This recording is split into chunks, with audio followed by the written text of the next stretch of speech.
오늘 우리가 함께 은혜 받고자 하는 말씀의 제목은 두렵고 떨림으로 항상 이루어야 될 것. 두렵고 떨림으로 항상 이루어야 될 것. 이라는 제목으로 함께 은혜 나누기를 원합니다. 내가 가지고 있는 것 중에서 가장 소중하게 여기는 것이 무엇이 있습니까? 결코 누가 와서 달라고 하면 줄 수도 없고, 누가 와서 훔쳐갈 수도 없고, 또 내가 실수로 잘못해서 잃어버릴 수 없는 그 소중한 것. 그것이 무엇입니까? 폼페이의 최후에서 보면 화산이 폭발해가지고 용암이 순식간에 막 흘러내립니다. 그때 사람들이 용암을 피해서 도망가야 하는데 어떤 사람들은 집에 들어가 있는 자신의 소중한 기금속을 움켜쥐고 몇 발짝 가지 못해서 그 용암에 휩쓸려 가지고 현장에서 목숨을 잃은 그 표식이 현대 사회에서 발굴되고 있습니다. 자기 목숨보다 소중한 것은 없는 줄로 믿습니다. 얼른 도망가서 용암을 피해서 살 수 있으면 살아야 되는데 그 기금속이 뭐라고 집에 들어가 가지고 숨겨놓은 그 기금속을 가지고 갈 그 여유가 어디 있겠습니까? 우리의 인생도 마찬가지입니다. 아무리 길어도 100년 넘기가 그렇게 용이하지 않습니다. 그럼에도 불구하고 영혼에는 무관심하고 외재적인 가치에 연연해서 더 가지려고 내일 모레 죽을 때가 됐는데도 불구하고 어떤 물질을 연연하고 돈을 사랑하고 그래서 다툼이 생기고 원망이 생기고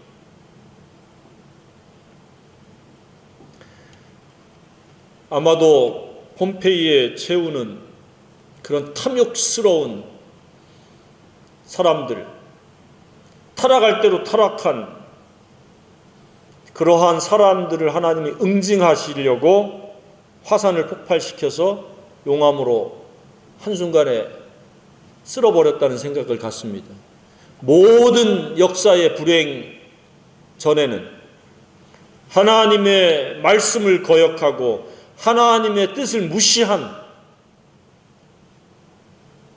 까닭에서 모든 불행은 발생되어집니다. 행복하고 싶습니까? 하나님의 말씀에 귀 기울이고 하나님의 뜻을 알고 그 뜻에 순종하시기를 주님의 이름으로 축복합니다.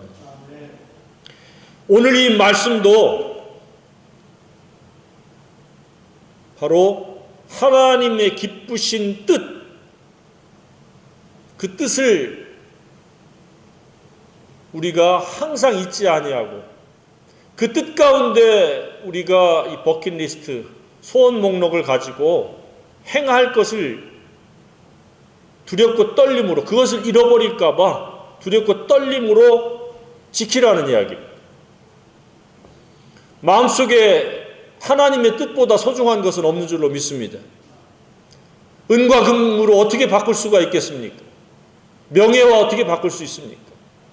하나님의 뜻만이 마음속에 고이고이 간직되어지고 그 뜻이 내 말과 내 행실과 내 시간과 내 재능이 사용되어져서 그 뜻이 순종되어지고 실행되어질 수 있는 것이 소원이 되길 주님의 이름으로 축복합니다. 하나님의 뜻만이 최고 최선의 가치인 줄로 믿습니다. 예수님이 제자들에게 가르치실 때에도 네 보물이 있는 그곳에 네 마음도 있느니라 라고 말씀하고 있습니다.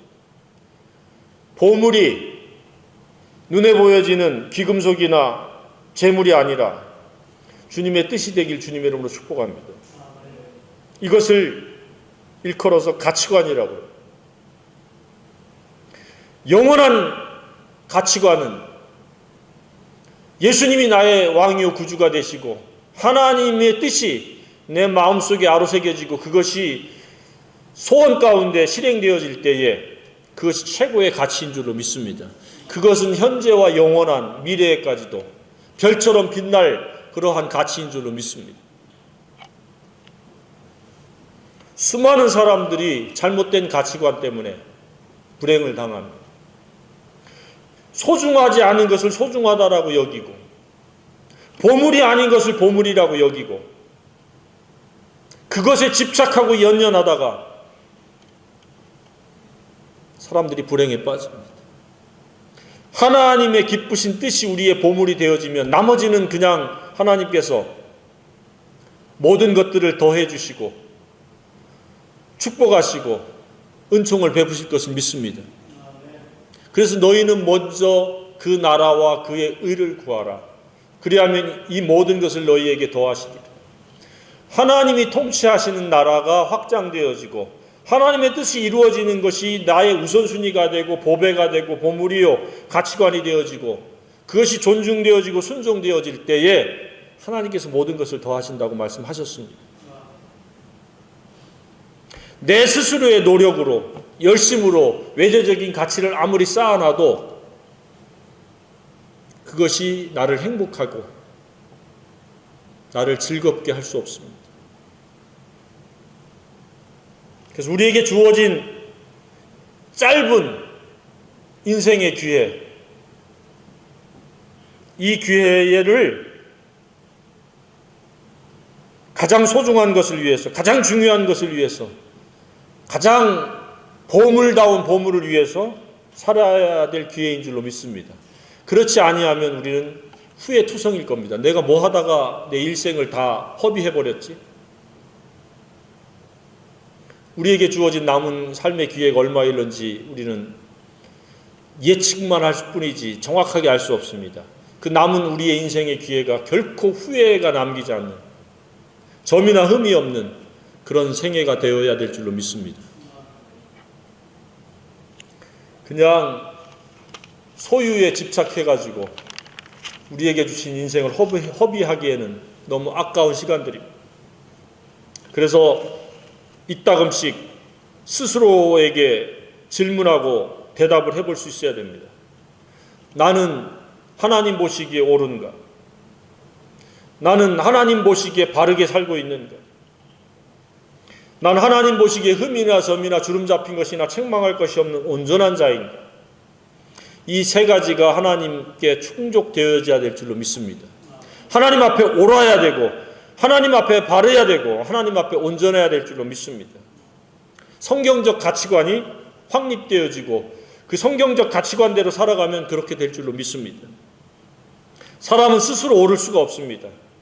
그래서 반드시 회개하고 예수님을 나의 구주로 왕으로 믿을 때 하나님께서는 그 모든 사람들, 그가 어떻게 살았든지 어떤 형편에 있든지 그를 하나님께서 의인이요 옳은 사람으로 삼으시는 줄로 믿습니다.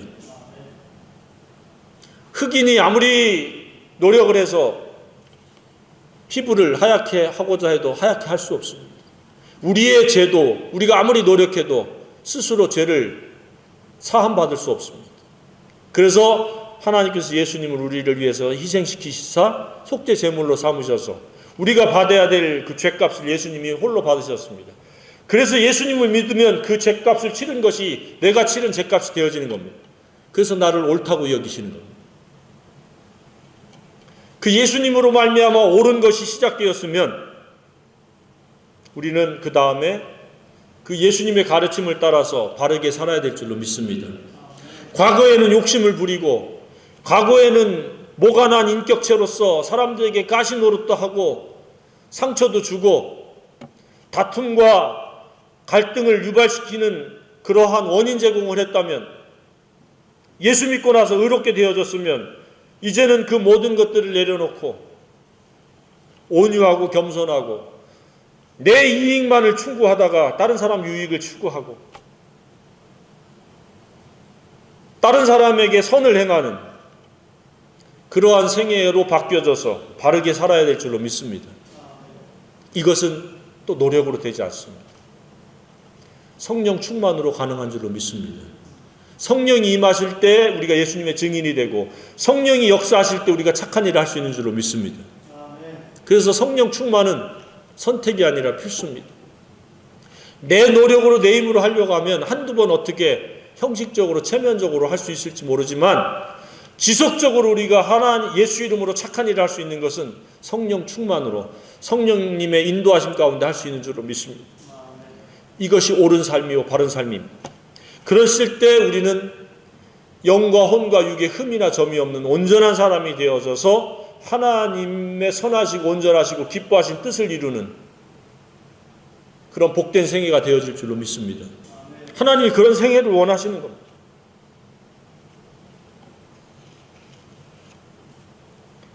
그러나 안타깝게도 대부분의 많은 사람들은 옳음이 무엇인지 바름이 무엇인지 온전함의 가치가 무엇인지를 알지 못합니다.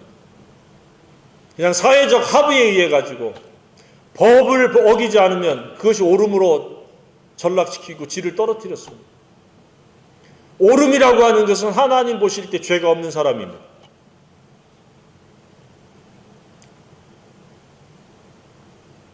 바름이라고 하는 것은 사회적인 합의에 의한 그 죄를 짓지 않는 것이 아니고 선으로 악을 이기는 그것이 바름의 절정이요 하나님이 원하시는 바름인 줄로 믿습니다.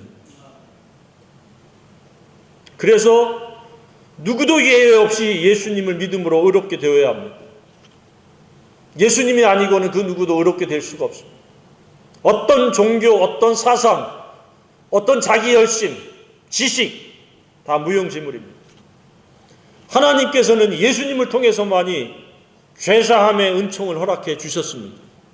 그래서 누구든지 아무도 멸망치 않으려면 반드시 예수님을 믿어야 돼요. 영접해야 돼요. 그럴 때 하나님께서 우리를 의롭다고 하십니다. 그 의롭게 되어진 영혼들은 성령님 안에서 진리를 깨닫고 그 진리를 순종할 때에 하나님께서 기뻐하실 줄로 믿습니다. 그 진리라는 것은 무엇이냐? 함축하면 나보다 연약한 자들을 우선적으로 배려하고 돌보고 베풀고 나누고 대접하고 나 외의 사람들을 나와 동등하게 여기는 겁니다. 비판하거나 정죄하거나 적대적인 감정을 갖지 않는 거예요. 나에게 대하듯이 다른 사람들에게 대하는 거예요. 바로 예수님이 그렇게 사셨습니다. 그래서 모든 사람들에게 있어서의 가장 소중한 존재는 예수님인 줄로 믿습니다.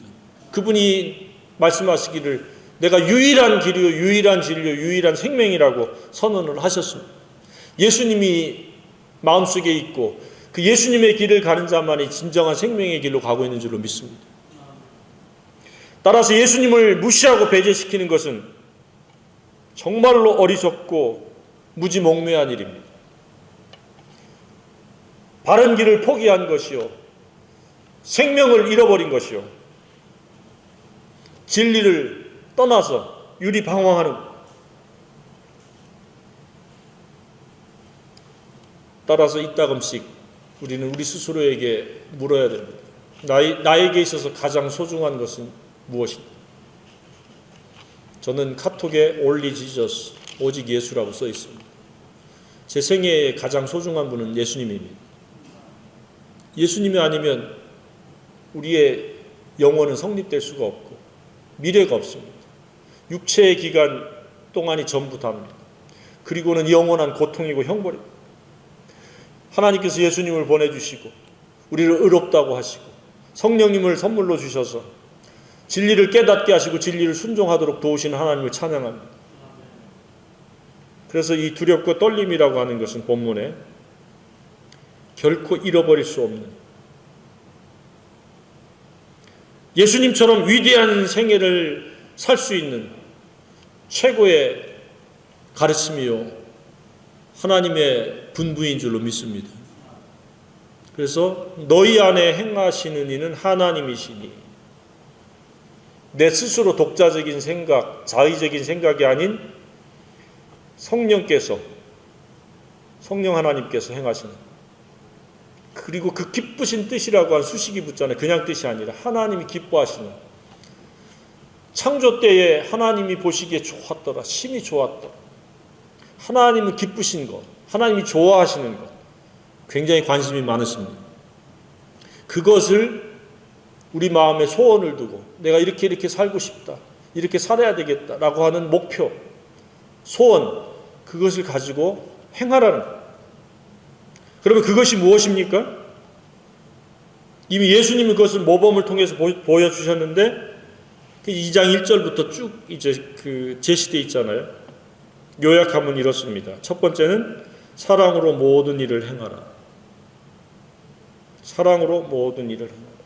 모든 인간관계에 있어서, 특별히 이 공동체 안에서의 첫 번째 하나님의 기쁘신 뜻은 무엇이냐?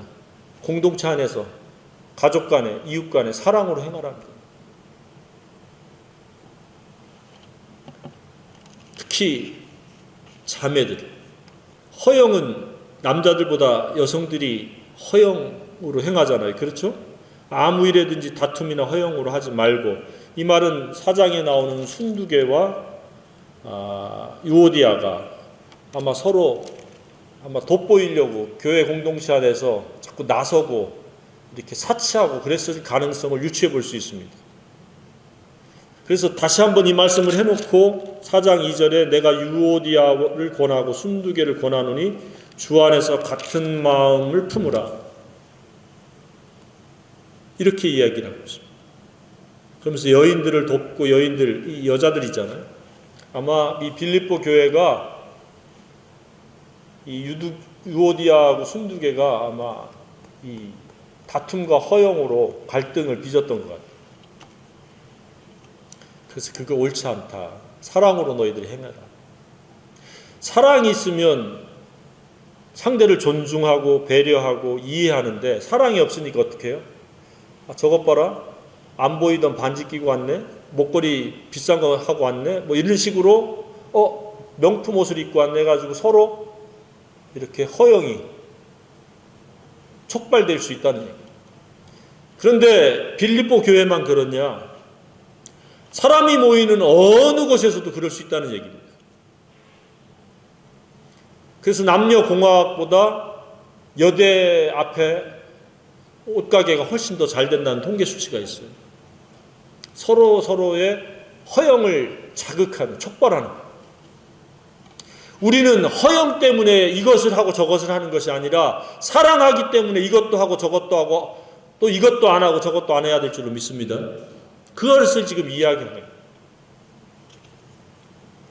특별히 어떤 권면하는 것, 위로하는 것, 교제하는 것, 이럴 때에 어떤 허영이 작용하거나 교만이 작용하거나 우위를 점하려고 해서 다툼과 갈등을 유발하지 말라는 얘기예요.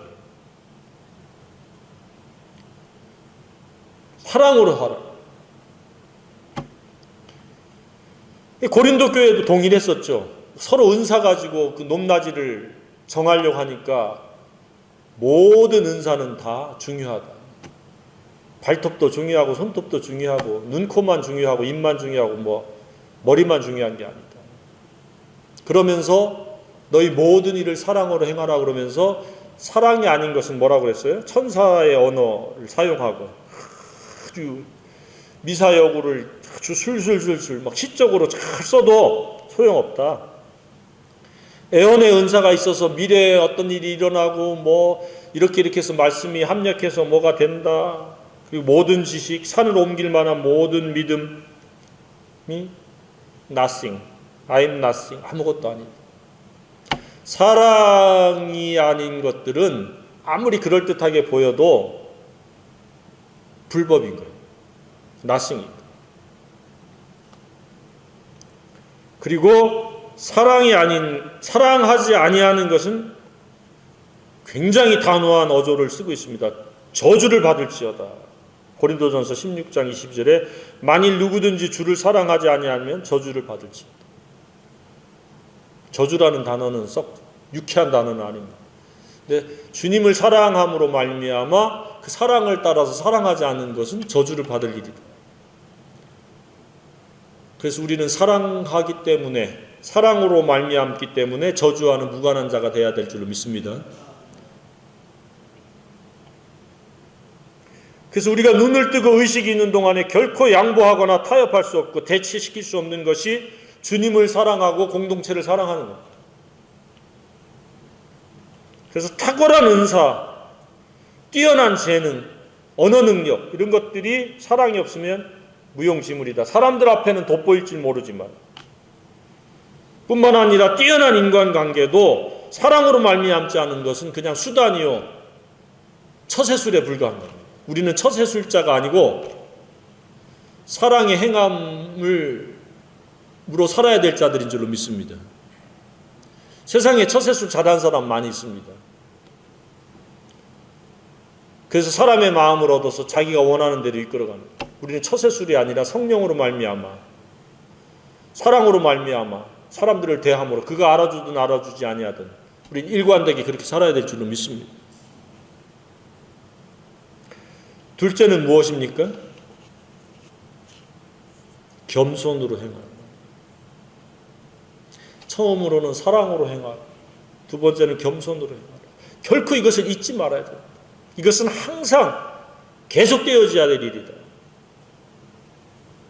왜 싸워요? 내가 너보다 낫다라고 하는 우월감. 그것 때문에 다투잖아요. 갈등이 생기잖아요. 그래서 겸손은 무엇이에요? 남을 나보다 낫게 여기고. 두 번째는 자기 일도 열심히 해야 되고 돌봐야 될 뿐만 아니라 다른 사람의 일까지, 공동체 다른 사람들의 형편이 어떠한지도 돌보는, 그게 겸손이라는 거예요. 교회 공동체 안에서 사랑과 겸손이 있으면 그 교회는 굉장히 유기적이며 생산적인 교회가 될 줄로 믿습니다. 그러나 사랑이 없고 겸손이 실종돼 버리면 늘 싸우고 갈등하고 그런 교회가 없어야 될 줄로 믿습니다. 그리고 그렇게 그 교만으로 다투면은 지도자의 마음이 굉장히 슬픕니다. 그래서 너희들이 사랑으로 행하고 겸손으로 행하라. 그러면 나의 기쁨을 충만하게 하라. 영적인 지도자 바울이 그렇게 사랑과 겸손으로 행하는 것을 보므로 기쁘기를 원합니다. 지도자를 기쁘게 해야 될 줄로 믿습니다. 그래서 교회가 시끄럽고 어떤 세력이 나뉘어지고 갈등이 초래된 것은 어떤 문제 때문이 아닙니다. 그 문제를 대하는 태도의 문제입니다. 사랑이 없는, 사랑으로 그 문제를 접근하면은 용서할 것은 용서하고 책망할 것은 책망해야 되는데 사랑은 빼놓고 문제의식만을 가지고 문제에 접근하니까 내가 옳다 네가 옳다 하고 싸우는 거예요. 그리고 내가 보는 관점이 맞다고 교만을 앞세우니까 끝도 없이 평행선을 이루는 거예요. 모든 전 세계의 예수 그리스도를 머리로 삼은 모든 교회는 사랑과 겸손의 공동체가 되어야 될 줄로 믿습니다. 그래서 표면적인, 거칠해적인, 형식적인 화평한 관계가 아니라 속으로도 그를 사랑하고 그도 나를 사랑하는 그러한 화평의 관계가 되어야 될 줄로 믿습니다. 그래서 2장의 이 14절에 이렇게 사랑과 겸손으로 말미암으면 뭐가 생긴다? 원망과 시비가 생긴다. 그래서 이 사랑과 겸손으로 말미암아 원망과 시비가 없이 하라. 이것이 하나님의 기쁘신 뜻이다. 바로 그 이야기입니다. 잠깐이라도 원망과 시비가 내 마음속에 자리 잡으려고 하거든 당장 예수 이름으로 내쫓고 회개해야 될 줄로 믿습니다. 그래서 사랑하지 못할 대상이 없고 사랑하지 아니할 일이 없어야 될 줄로 믿습니다. 사랑으로 시작해서 사랑으로 마쳐야 될 줄로 믿습니다. 겸손으로 시작해서 겸손으로 마쳐야 될 줄로 믿습니다. 그 그것이 무슨 마음이냐? 그것을 함축해서 마지막에 이제 롤 모델, 모범 답안지를 제시합니다. 그게 뭡니까? 5절에 너희 안에 이 마음을 품으라. 곧 그리스도 예수의 마음이니. 우리의 스승 되시고 친구가 되시는 예수님의 마음은 사랑의 마음이요, 겸손의 마음이요, 온유의 마음인 줄로 믿습니다. 왜? 자기를 비워 종의 형체를 가져 하나님과 영광에 있어서 동등됨을 취할 것으로 여기지 않았어요. 스스로 낮아졌어요. 종이 되어버렸어요. 그리고 그것으로 끝나는 것이 아니라 낮추시고 죽기까지 복종하셨어요. 곧 십자가에 죽으십니다. 이 마음을 품으라.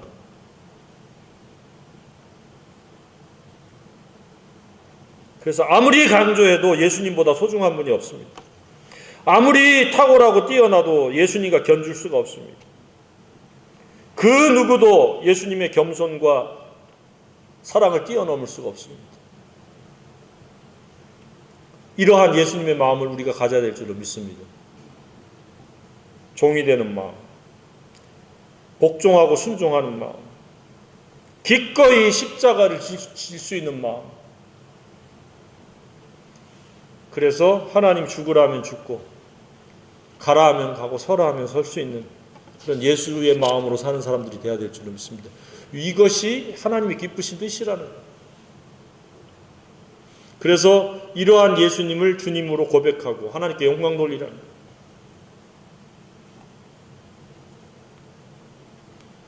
예수님을 주님이라 고백할 수 있는 이 믿음 주신 것, 이 깨달음 주신 것을 찬양하고 감사해야 될 줄로 믿습니다. 수많은 사람이 예수님에 관해서 듣지만은 예수님을 주라고 고백하지 않습니다. 하나님께 영광 돌리지 않습니다. 그래서 누구든지 예수님을 주로 시인하면 사람들 앞에서 시인하면 나도 하나님 아버지 앞에서 그를 시인할 것이요 그랬습니다. 그래서 예수님의 마음을 내 마음속에서 간직하지 못한다면 최고 최선의 삶을 우리는 살 수 없다는 얘기입니다. 그래서 예수님을 믿는다, 예수님을 안다라고 하는 것은 바로 이 사랑과 겸손과 온유를 아는 것입니다. 그리고 이 부분에 대해서 예수님이 수고하고 무거운 짐진 사람들에게 초청하셨잖아요. 수고하고 무거운 짐진 자들아 다 내게로 오라. 왜 오라 그랬어요? 내게 배워서 수고로부터 무거운 짐으로부터 좀 벗어나라는 거예요. 그럼 뭘 배우라는 거예요? 나는 마음이 온유하고 겸손하니 나의 멍에를 메고 내게 배우라. 그러면 너의 마음이 쉼을 얻으리니 내 멍에는 쉽고 내 짐은 가벼워. 말을 바꾸면 하기 때문에 무거워지고 인격이 모관하고 인성이 갖춰지지 않으니까 힘들게 살아간다. 예수 안에서 그 예수님의 품격을 닮아서 예수 마음을 품음으로 쉽고 가볍게 살길 주님의 이름으로 축복합니다. 경쟁하는 마음이 쉽습니까? 경쟁하지 않고 자유한 마음이 쉽습니까? 우리는 경쟁자들이 아닙니다. 내 은사를 따라서 하나님께 영광 돌리는 피조물일 뿐입니다. 예수 안에 있으면 그렇게 되는데 예수 바깥에 있으면 경쟁입니다. 교회 안에서도 경쟁이고 사회에서도 경쟁이고 계속 아무리 달려도 상대도 멈춰서지 않습니다. 우리는 경쟁이 아닙니다. 예수 안에서의 자유인 줄로 믿습니다. 그것이 바로 예수님의 사랑과 온유와 겸손을 배우는 거예요. 과거에는 다른 사람들과 경쟁했지만 이제는 내 은사를 따라서 은사를 극대화시키는 것이고, 과거에는 교만해서 갈등을 유발시키고 다툼을 발생시켰다면 이제는 평화의 중재자가 되어지고 예수 이름으로 화해의 중재자가 되고, 예전에는 내 욕심과 정욕을 따라서 부도덕하게 살았다면 이제는 예수 안에서 거룩하고 깨끗하고 성별될 삶을 살게 되어지는 줄로 믿습니다. 이기적이고 자기중심적으로 살던 것을 이타적으로 살고 베풀고 나누고 돌보고 대접하고 섬기는 삶으로 바뀌어지는 줄로 믿습니다.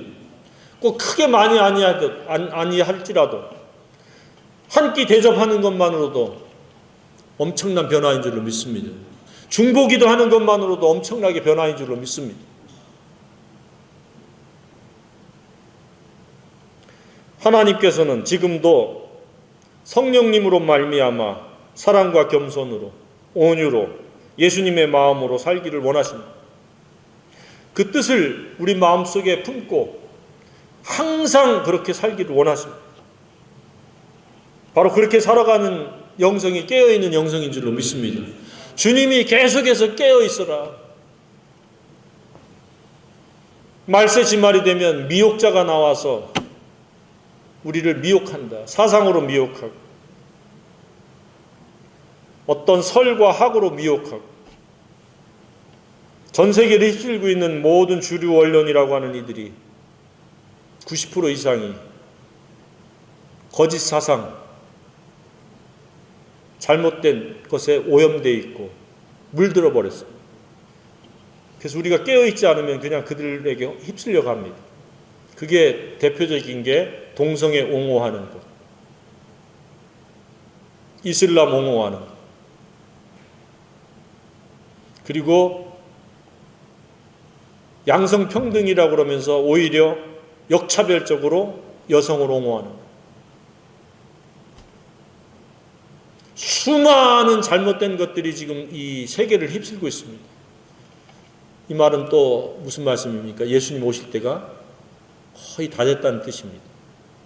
잘못이 무엇인지를 갖다 분간하지 못합니다. 계속 언론을 통해서 매스컴을 통해서 쇠뇌되다시피 했고 그 언론인 당사자들도 자신들이 지금 이렇게 물들었다는 걸 알지를 못합니다. 깨어있는 영성으로 사시길 주님으로 축복합니다. 그래서 말씀을 읽어야 됩니다.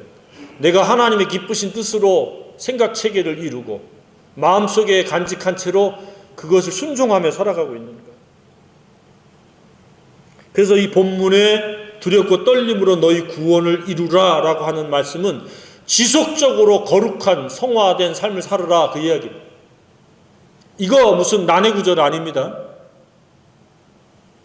자연스럽고 쉬운 언어입니다. 구원이라고 하는 것은 죄사함의 구원만 있는 게 아닙니다. 육체의 질병에서의 구원, 원수 마귀로부터의 구원, 두렵고 지금 두려움 상황에서의 구원, 그리고 전쟁에서의 구원, 자연재해에서의 구원, 많은 이 구원이란 단어는 여러 각도로 쓰입니다. 그래서 모든 사람은 구원이 필요합니다.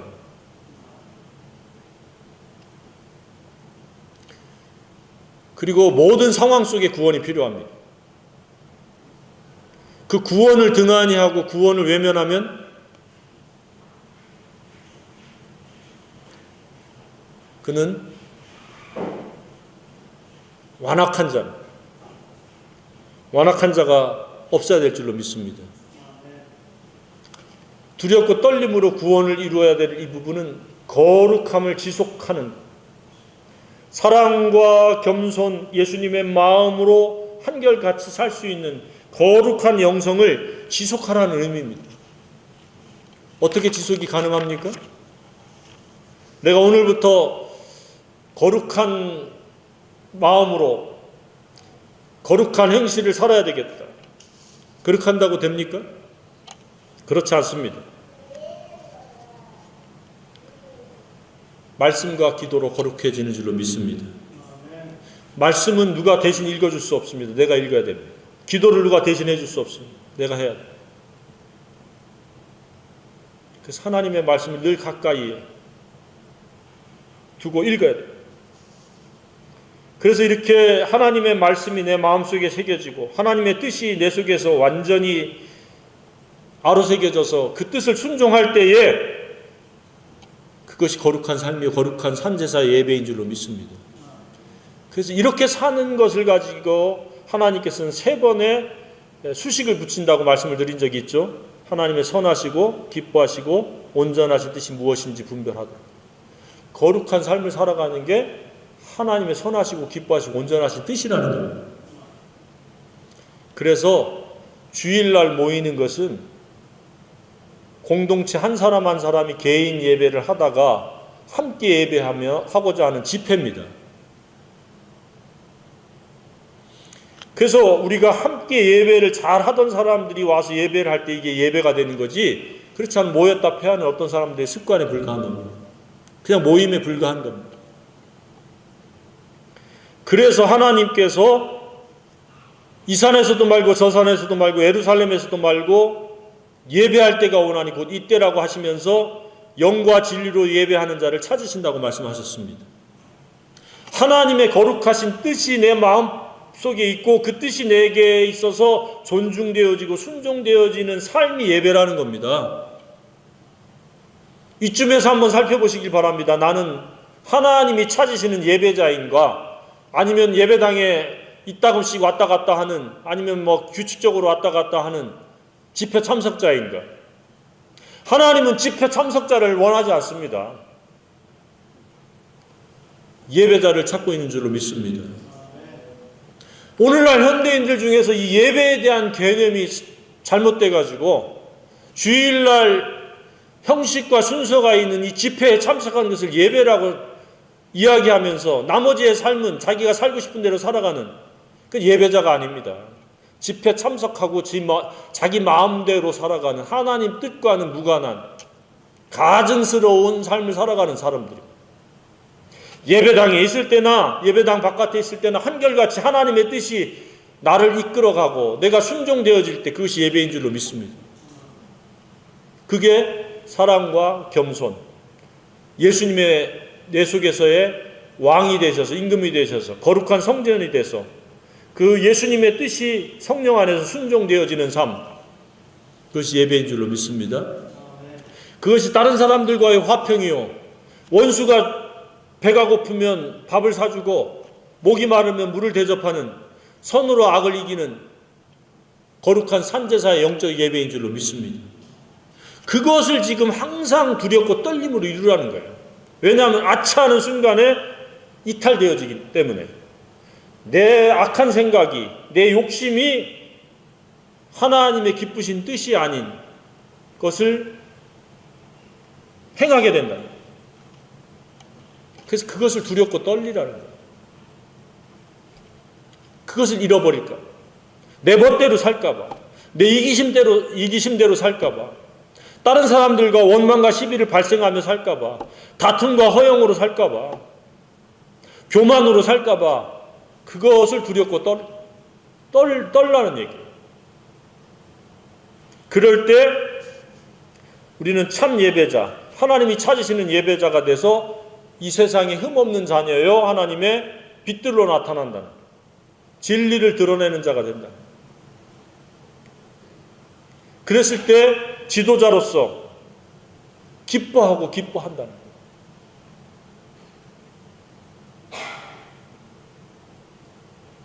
예수님으로 우리는 살아야 됩니다. 내가 이 말하는 것도 내 속에 있는 예수님으로 말미암아 말하는 것. 예수님이 없으니까 막 언어폭력이 쏟아져 나오고 욕이 쏟아져 나오고 거친 행동들이 막 해도 정당한 거예요. 그러다가 기분이 내키면 또 언제 그랬냐 또 이렇게 돌변하고, 한결같이 예수님으로 살아야 됩니다.